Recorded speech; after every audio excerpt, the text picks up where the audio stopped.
我买完食材了，正在回去的路上。你们已经点起篝火了吗？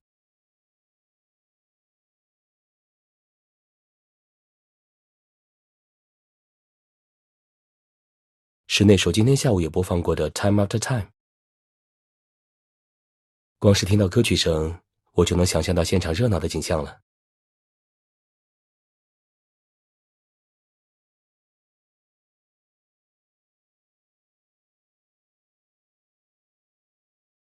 好，那瓶果酒你拿出来了吗？一会儿我们可以坐在篝火旁，边喝边聊。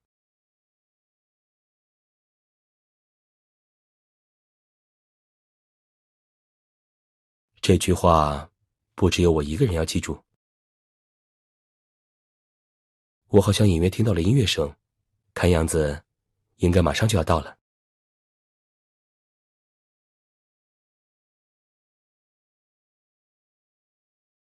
嗯，怎么说？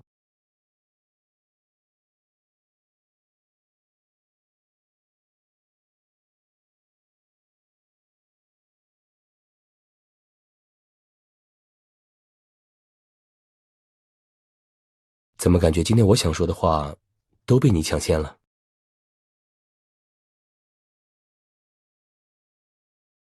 就像你说的，这次我们并不是为了完成别人的委托，而是举办一场真正属于我们的婚礼。我在这里看到了你幸福的笑，听到了你真挚的誓言，以及